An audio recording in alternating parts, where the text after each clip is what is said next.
नमस्कार Neeraj ji. NBC 24 news नमस्कार। में आपका बहुत बहुत स्वागत है।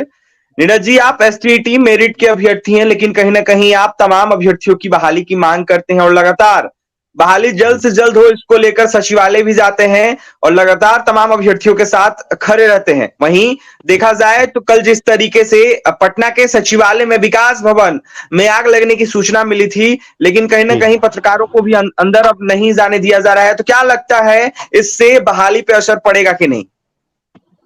सर, ये तो बहुत बड़ी घटना है। जैसा कि आपको पता है कि आज भी माध्यमिक शिक्षा बहाली को लेकर के बड़ी बैठक होने वाली थी। तो ऐसे में कल प्राथमिक को लेकर बैठक हुई और हम ऐसा कयास लगा रहे थे कि कुछ ना कुछ बड़ी खबर आएगी सचिवालय से। पर 7वें चरण की बहाली को छोड़िए, उल्टा खबर आ गया कि विकास भवन भवन में शिक्षा विभाग में आग लग गई। जैसा कि हमें जानकारी मिली है सर कि एसी फटने से ही आग लगी है। पर सबसे बड़ी विडंबना यह है बिहार सरकार की कि लगातार इससे पहले विश्वेश्वरैया भवन में भी आग लगी, अब बिल्कुल। सचिवालय शिक्षा विभाग में आग लग रही है। सरकारी तंत्र फेल नजर आ रहा है। कहीं ना कहीं सर ऐसा प्रतीत हो रहा है कि कुछ न कुछ साजिश इसमें है। क्योंकि आप समझिए कि 7वें चरण का शेड्यूल अब जल्द से जल्द जारी करवाने के लिए आम अभ्यर्थी सड़क पर है और तुरंत सितंबर के बाद नगर निगम के चुनाव की घोषणा होने वाली है।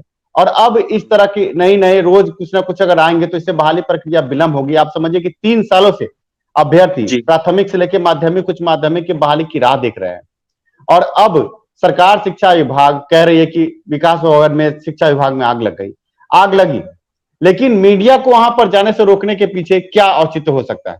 कहीं ना कहीं ये बहुत दूर की साजिश लग रही है। कुछ ना कुछ घोटाला तो कहीं नहीं हो गया? सरकार शिक्षा विभाग क्यों ऐसा कर रही है? ये तो सबसे बड़ी बात है कि मीडिया नीरज कैसा जी, स्तंभ होता है। विश्वेश्वरैया भवन में भी आग लगा था और पत्रकारों को नहीं जाने दिया गया था, कहीं ना कहीं देखा जाए तो। विश्वेश्वरैया भवन में कम से कम आम पत्रकार बाहर से उस चीज को, उस तपिश को दिखा तो रहे थे।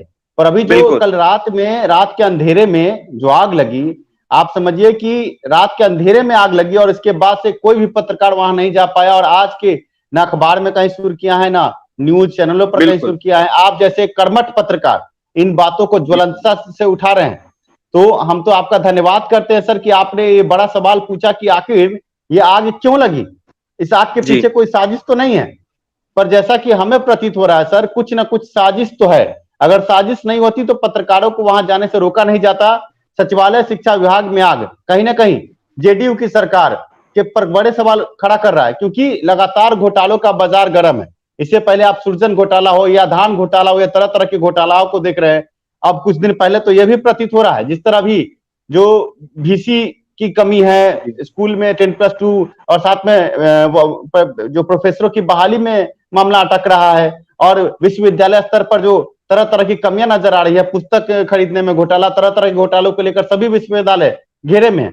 और इस घेरे के बीच में जब बड़े सवाल उठने खड़े हो गए बिहार के शिक्षा व्यवस्था पर और आम अभ्यर्थी भी सड़क पड़े, और इस बीच में जी। एकाएक रात के अंधेरे में आग लग जाना, और वो भी माध्यमिक शिक्षा और उच्च शिक्षा के दफ्तर में, कहीं ना कहीं ये बिहार की बदहाल स्थिति का एक नमूना है। और आप समझिए कि जिसकी लाठी उसकी भैंस की ये सरकार है। कम से कम पत्रकारों को वहां जाकर के इस संबंध में जानकारी तो आम दर्शकों को, क्योंकि बिहार की आम जनता के वोट से ही ये सरकार बनती है और ये मलाई खाने वाले बड़े अफसर बनते हैं। सचिवालय में, विकास भवन में जो सचिव बैठते हैं, किसी की तनख्वाह 2.5 लाख 3 लाख से कम नहीं है। आप समझिए कि जी। कहीं ना कहीं ये 2.5-3 लाख के अलावा भी ये लोग आम जनता के पैसे पर एसी कमरों में बैठ करके फलसफे छोड़ने का काम करते हो। और जब घोटाले का जब कोई बड़ा स्कैंडल सामने आने का होता है तो पता चलता है कि सचिवालय में आग लग गया, विश्वेश्वरैया नीरज भवन जी, में आग लग गंभीर गया। आरोप लगा रहे हैं आप, गंभीर आरोप लगा रहे हैं। सर ये गंभीर आरोप है और ये आम बिहार के नागरिकों को भी इस पर सोचना होगा कि आखिर कब तक ये आग लगी। अभी आप श्रीलंका में देख लीजिए, ऐसे ही तानाशाही सरकार के खिलाफ आम अभी जो श्रीलंका वासी है वो सड़क पर है और उन्होंने इस्तीफा लेने के बाद भी अभी चैन नहीं लिया। यहां तक कि जो जी। राष्ट्रपति के भवन है, प्रधानमंत्री के भवन को आग के हवाले किया और राष्ट्रपति भवन पर उन्होंने कब्जा किया। कहीं ना कहीं ऐसी सरकार के कारण ही जन विद्रोह की स्थिति उत्पन्न होगी। और जन विद्रोह की स्थिति में भी हानि किसकी होती है सर?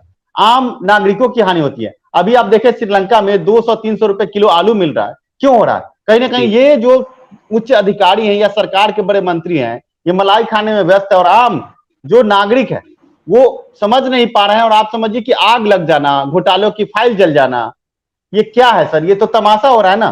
तो कहीं ना कहीं आम जो शिक्षक अभ्यर्थी है, मैं शिक्षा सुधार का मैं प्रदेश अध्यक्ष होने के नाते मैं शिक्षक अभ्यर्थियों से कहूंगा और शिक्षकों से, जो शिक्षक मेरा वीडियो देख रहे हैं, कि अभी जी वक्त है। अब्दुल कलाम जी ने कहा था कि राष्ट्र के निर्माण में 3 लोगों को आना बहुत जरूरी है, सबसे पहले शिक्षक, दूसरा अभिभावक और तीसरा छात्र। तो अब शिक्षकों को आगे आकर के इन सब कुरीतियों के खिलाफ आवाज उठाना हो कि आखिर आग ये कैसे लगती है, और आग लगती है तो मीडिया को क्यों जाने से वहां रोका जा रहा है, और अब 7वें चरण की बहाली में अब विलंब क्यों, जबकि 3 सालों से गुणवत्तापूर्ण शिक्षा के लिए स्कूल में एक भी शिक्षक नहीं। जो आपके शिक्षा मंत्री है वो सदन में खुद स्वीकार करते हैं कि हमारे स्कूलों में पोशाक राशि, साइकिल राशि सब दिया जाता है, पर शिक्षक नहीं है।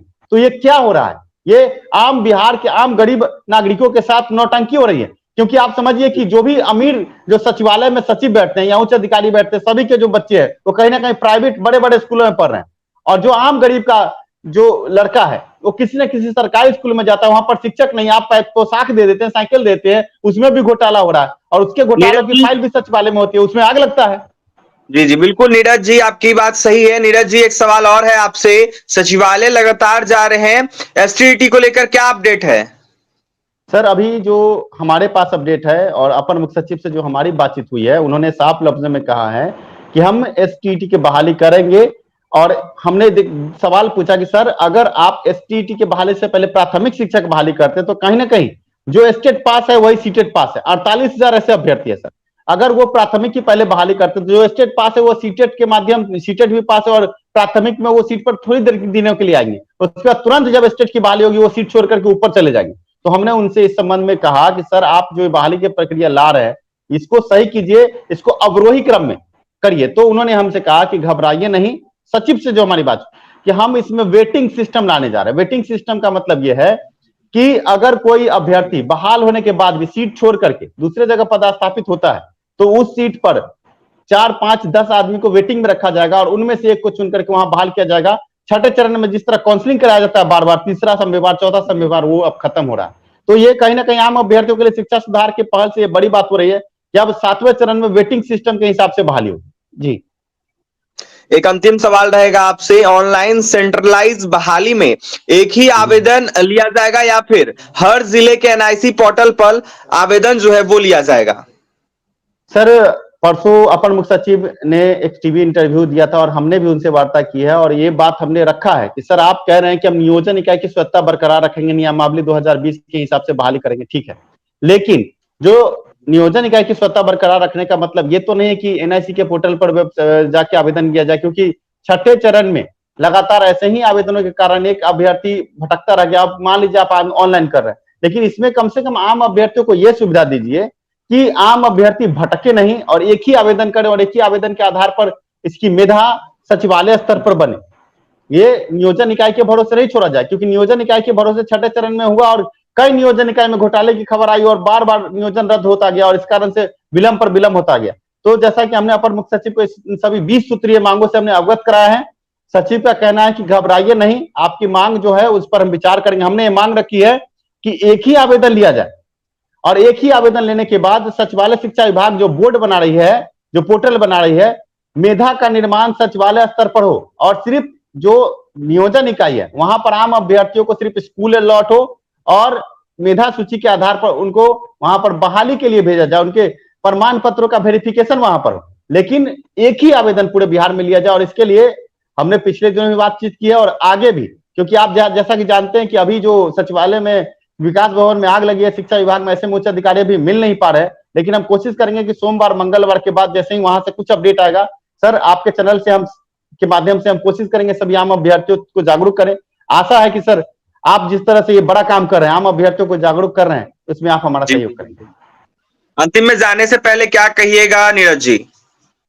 मैं ये कहूंगा प्राथमिक से लेकर माध्यमिक, उच्च माध्यमिक के बहाली के अभ्यर्थियों को आपके चैनल के माध्यम से कि अब हमें एकजुट होकर के बस एक ही मांग करना है कि जल्द से जल्द 7वें चरण का शेड्यूल, और शेड्यूल भी छठे चरण की नहीं, क्योंकि छठे चरण में 94,000 सीट पर मात्र 40,000 अभ्यर्थी उत्तीर्ण हुए, आधी से भी ज्यादा सीट खाली है। कैसी बहाली है, आधी से भी ज्यादा सीट खाली है।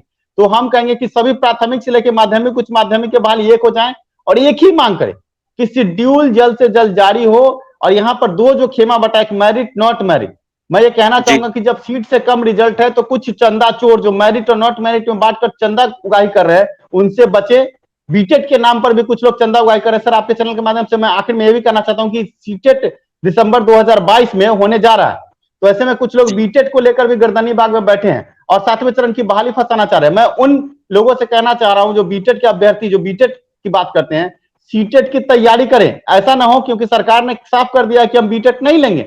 अगर बीटेट नहीं हुआ और वो इसी आंदोलन में और इसी चंदा चोरों के चक्कर में रह गए और सीटेट दिसंबर की तैयारी नहीं किया, फिर वो फेल हो गए, तो आगे उनको नियोजन में समस्या आ सकती है। इसलिए मैं कहूंगा कि अभी 7वें चरण की बहाली में कुछ ना कुछ विलंब लगा, क्योंकि सचिवालय में आग लगा, इन सबको देखते हुए लग रहा है कि विलंब होगा। तो इस बीच वो सीटेट की तैयारी करे और वहां पर उत्तीर्ण होकर के आए। झूठ मूठ करके बीटेट के लिए कोई केस मुकदमा में चंदा ना दे, क्योंकि चंदा चोरी का बाजार गर्म है। चंदा चोरी एक बिजनेस बन गया है और इसके पीछे कहीं ना कहीं उच्च अधिकारी और नेतागण जो सही फैसला नहीं ले पा रहे, जिस कारण के आम अभ्यर्थियों के बीच में चंदा चोर सक्रिय है। बिल्कुल। तो आपने सुना, हमारे साथ नीरज थे, एसटीईटी मेरिट के अभ्यर्थी हैं और नीरज का साफ कहना है कि तमाम चीजों को छुपाने के चलते जिस तरीके से आग लगी है उसको देखा जाए तो आग लगाई गई है कहीं ना कहीं। तमाम जिस तरीके से काम जो है वो अटकेगा, वहीं देखा जाए तो बहाली प्रक्रिया में शायद अड़चन आ सकती है। लेकिन कहीं ना कहीं नीरज ने यह साफ कहा है कि दिन भ्रमित ना हो, कहीं ना कहीं जो अभ्यर्थी हैं बीटेट के धरना प्रदर्शन कर रहे हैं उनकी मांगे गलत है। और एसटीईटी को लेकर भी नीरज ने अपडेट दिया है। जिस तरीके से सचिवालय भी नीरज लगातार जा रहे हैं और क्या कुछ कहते थे नीरज आपने सुना है। फिलहाल इस खबर में इतना ही, और भी तमाम खबरों के लिए बने रहे हमारे साथ। हमारे चैनल को सब्सक्राइब करें, पेज को लाइक करें। बहुत बहुत धन्यवाद।